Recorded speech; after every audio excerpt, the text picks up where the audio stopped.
The courtroom opens with a calm yet charged atmosphere. Judge Brian D. Woodard takes his seat, commanding respect. Across the aisle, two women, both Campbells, face each other, their family bond already under strain. Kelly Campbell introduces herself confidently, the best project manager the city has to offer. Her tone is sharp, her words deliberate. She's here for custody and justice. All rise. Support court is now in session. Judge's case number JVB1085, Campbell case. Thank you so much. You're welcome. All right, ladies, you may be seated. I'm Judge Brian D. Woodard, and ma'am, you brought this case before me. Matter of fact, before I get started on anything, I see your both last names are Campbell. Yes. If I'm not mistaken. So what is your first name? Kelly Campbell. Kelly Campbell. Yes. And you, ma'am? I'm Rochelle, but you can call me Ro. Okay, Rowan and Kelly. Kelly, okay. Yes. Kelly Rowan, let me go there because if I forget it, because Rowan Kelly. All right, so let's get started. So go ahead and tell me about this. My name is Kelly Campbell, the best project manager the city has to offer. I brought my cousin to court because she's attempting to want to get involved in her son's life all of a sudden. But her choices, they're poor. She has childish behavior and she's not taking care of her responsibilities. Simple. She's not taking care of her responsibilities. Does she have children with you or living with you or? She has a son, 6 years old. 6 years old? Yes. And so what makes her childish? She's just, girl, she I'm wanna be in grown. these streets. She's Girl, grown. Hold on one second. We're gonna get to that I'm part. real grown. Okay, Miss Grown, one thing about it is grown people don't have to tell other grown people that they're grown. So just wait till I get to you and then we're gonna go ahead and get this train moving. But I'm gonna get to you. Yes, sir. Miss Rowe. Yeah, R-O, really obvious. All right, let's go. If Let's you go. could change the R to a H. But the point, what I'm saying is. We're not going there, but go ahead. I'm just gonna go ahead and over like Emotions that. are I understand, but let's go ahead and get to business. She's childish because she chooses to mix up her priorities. Okay. It's not flying, Your Honor. Her child, it's about 100. Kelly begins her case, accusing her cousin Rochelle, known as Ro, of being irresponsible and immature. The courtroom tightens with tension. The judge listens intently, cutting through interruptions with authority. When Ro attempts to interject, Judge Woodard's voice booms, "Grown people don't have to tell other grown people that they're grown." The warning is clear. Order must prevail. 5 degrees. She has no AC. She has a gym fan circulating in the home. The window was cracked. The window was cracked. Ladies, let me go ahead and get something straight right here because I just wanted this to go smoothly. And I know how ladies are sometimes. Y'all like to talk and get your point across, and you're going to be heard. I promise you're going to be heard. But being heard this way, it's not going to fly. So let's go ahead and continue without any interruptions. Ms. Rowe, Got it. when it's time for you to go, I will go back to you, Ms. Rowe. Yes. But for right now, please keep quiet. Can we do that? Let's get this show back on the road. Thank you, because she's rude. I didn't ask about what she is. I'm just asking you to go ahead and continue to tell me what you're going to do. I stand corrected. Oh, Your yes, Honor. ma'am. Let's go. I apologize. As I mentioned, her 6-year-old is in very poor conditions. Circulating hot air with hot air is not going to fly. As I mentioned, the temperatures are high. Kelly's tone grows heated as she describes the child's living conditions. No air conditioning in 105-degree heat, just a fan and a cracked window. She paints a picture of neglect, unrefrigerated Capri Suns, instant noodles for dinner, and a child behind educationally. The judge steps in, reminding both women that respect and patience are non-negotiable in his courtroom. She leaves a bowl of noodles, chicken flavor, for her son, Capri Suns that aren't refrigerated. The child is so behind educationally, all he know how to do is whoa. It's just a lot going on. I don't like it, and I am going to be the provider for her child. And that's it, point blank. Okay. And Ms. Campbell, what are you actually asking for before I go further into this? Honestly, I want the full custody of her child, Caleb. Okay. And I would like her to pay me since she wants other men to pay her.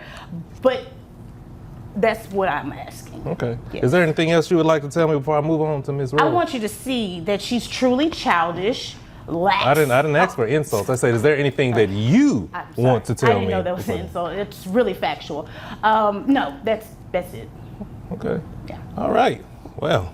As Kelly pushes for full custody, she adds a jab about her cousin's lifestyle, suggesting Rose should pay child support since she wants other men to pay her.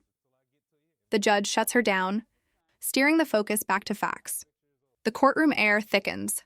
Family grievances are surfacing, but the law has little patience for personal insults.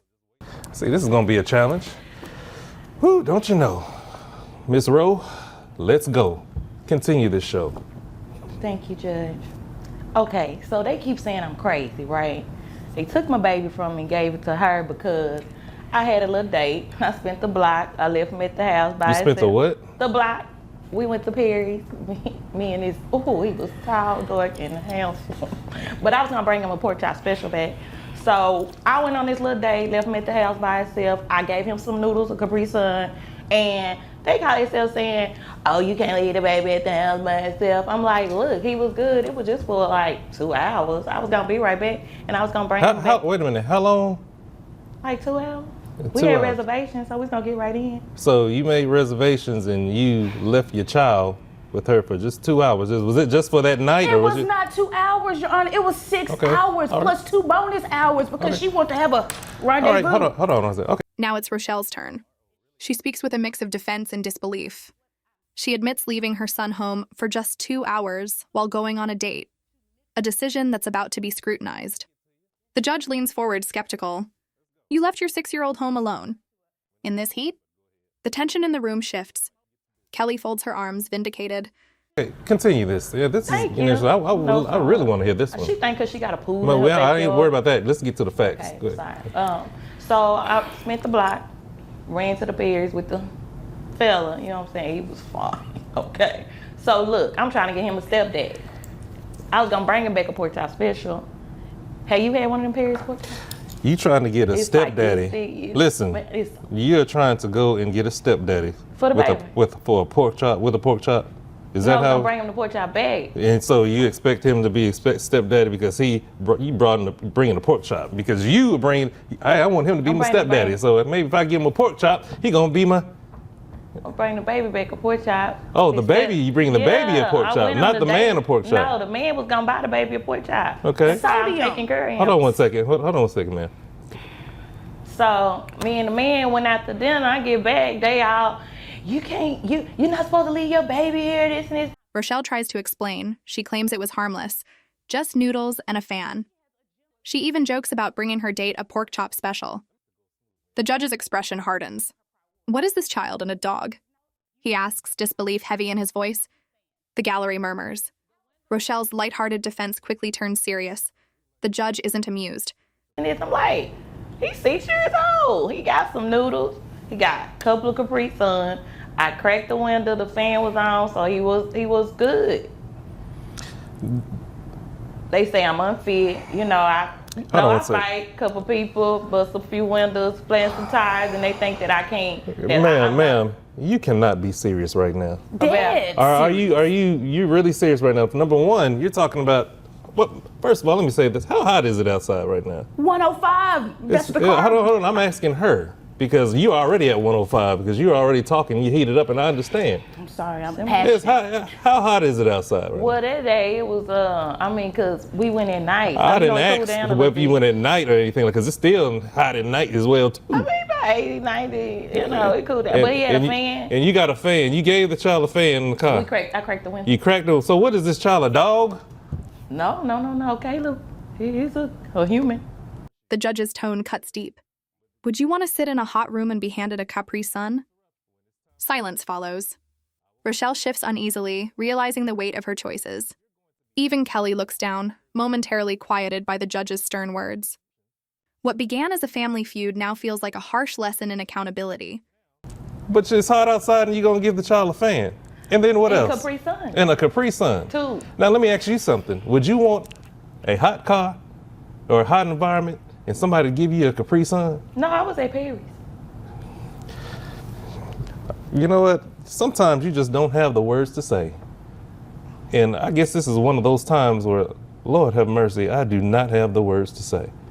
Now this lady right here, Miss, what'd you say your first name was? Kelly with a capital K. Miss Kelly with the capital K. The best project Okay, manager. I didn't ask if you was the best or the worst because you have no proof to tell me if you did right or wrong. It comes to those project managers or whatever else you say. You don't have to build the words up to me. Kelly. Okay, but if you don't want to be done that way, why do you think that it's okay to let a child sit like that and treat him like that? For 2 hours. It doesn't matter, but I said, would you want that done? No. I mean, but sometimes we gotta go through stuff to get to. Judge Woodard turns his attention back to both women, balancing frustration with reason. He questions Rochelle about her job, her income, and who pays for the child's care. Kelly interrupts, accusing her cousin of only showing up to claim him on her taxes. The courtroom feels like a family reunion gone wrong. Accusations flying, emotions raw. The bigger picture, and I was working on this. Well, it looked like you got to the bigger picture with Perry's. I did, and that's when you know the baby was gonna come with me on there. Yeah, I see. Okay. Setting him up. All right. Miss Rowe, how much do you make how much you make a year? I make 65. 65,000 a year. And doing what again? I work for insurance. Insurance. And insurance, yeah, this But costs I'm somebody trying else. to bag a baller.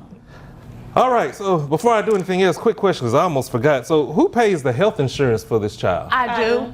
Okay, both of y'all can't say that at the same time. So I'm the mama. I pay. It comes out of my check, $350.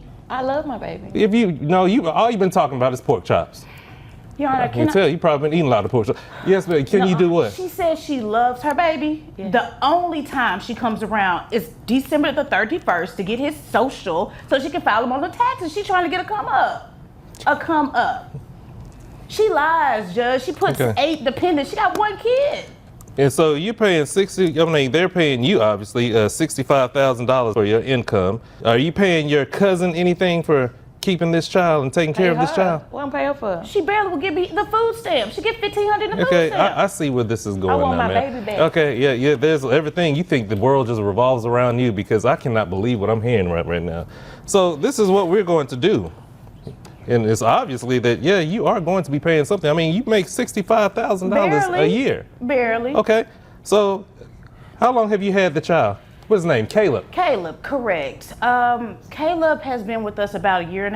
A year and a half. Yes, because thank God they did a welfare check. And you haven't received anything for a year and a half. Absolutely not, but sorry excuses. Hold on. It's not here to insult. I'm just asking questions. A year and a half, you haven't received anything. Barely. Okay, obviously this child is going to need to be taken care of because... As financial details unfold, the judge pieces the situation together. Rochelle earns $65,000 a year, but contributes little to her son's care. For 1.5 years, Kelly has raised the child without support. Rochelle's excuses fall flat. The judge's patience wears thin. You can't just drop your child off and live like life's a buffet, he warns. Everything in life just ain't free. You just can't drop your child off and let somebody else take care of it. I didn't drop him off. She's taking care of your child. I want him back. She's taking care of. Okay, so how come you just now coming to court and saying that you just want him back? What happened to the past year? I've been saying I want him back. She keep dragging me through the mud. Dragging you through. Oh, I'm unfit. I'm very fit. I go to Ma'am, the I'm just going to say this. When you're talking about caviar and stuff like that, obviously you have other reasons. So this is what we're going to do. So fit. Are you? Judge, if you didn't hold have the on, training ladies, hold on. Because we're not going to go there. Y'all sound like my family during Christmas time. So, Miss Roe Campbell. Yes. You see, you make $65,000 a year, okay? You paying by your cousin $350. Your gross is $5,417, and 20% of that, with your net, is $4,401. The verdict is swift and clear. Rochelle will pay $1,043 in monthly child support. The judge's voice carries finality, firm but fair. He reminds her that parenting isn't a weekend task or a convenience.